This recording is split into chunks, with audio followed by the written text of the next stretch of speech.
যাও, জাহান্নামে যাও, তোমার কোনো মুক্তি নেই। চারিদিকে কত ভয়ঙ্কর, আমি এখানে থাকবো না, আমার ভয় করছে। কত আগুন, কত আগুন, কত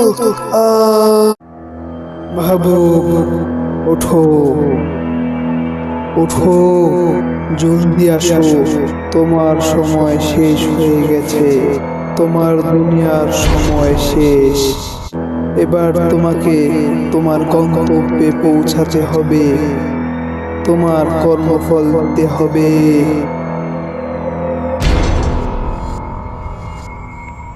এই আমার কি হয়েছে? আমি এখানে আসলাম কেন? আর আমার হাতেই বা কি হয়েছে? পাতলা পাতলা লাগছে অনেক শরীরটা। আমার কি হয়েছে বুঝলাম না তো। কেউ মনে হয় ডাকলো, উপরে চলে এসো। আমাকে মনে হয় কেউ টানছে। এই তো, এই আমাকে কে টানছে? বুঝতে পারছি না তো কিছু। এত তাড়াতাড়ি আমার জীবন শেষ হয়ে গেল, আমি বুঝতেও পারলাম না। যাই হোক, আমি তো অনেক ভালো মানুষ ছিলাম, আমি 5 ওয়াক্ত নামাজ পড়তাম, আমি রোজা রাখতাম, দান সদকা করতাম, আমার তো কিছুই হবে না, আমি তো শিওর জান্নাতই পাবো। ওই তো জান্নাতের দরজা, ওই তো, আমি তো জান্নাতেই যাব।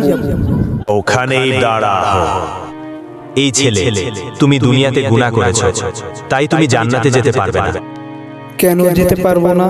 আমি কি করেছি? আমি তো রোজ নামাজও পড়তাম, যাকাতও দিতাম, রোজাও রাখতাম, তাহলে আমার সঙ্গে এমন কেন করছেন? তুমি নামাজ, রোজা, হজ, যাকাত সবই করেছো, কিন্তু তুমি লোক দেখানোর জন্য করেছো। তোমার স্থান এখন জাহান্নাম। তোমার পাপের ঘড়া পূর্ণ হয়েছে, অন্যকে কষ্ট দিয়েছো, তুমি অন্যের সম্পদ ছিনিয়ে নিয়ে খেয়েছো, অনেকের সঙ্গে প্রতারণা করেছো, মানুষের হক নষ্ট করেছো, যার কারণে তোমার এখন জাহান্নামী হতেই হবে। যাও, জাহান্নামে যাও, তোমার কোনো মুক্তি নেই।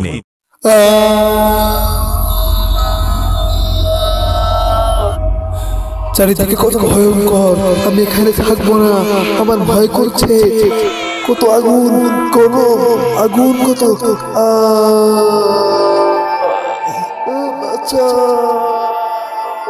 كل نفس ذائقة الموت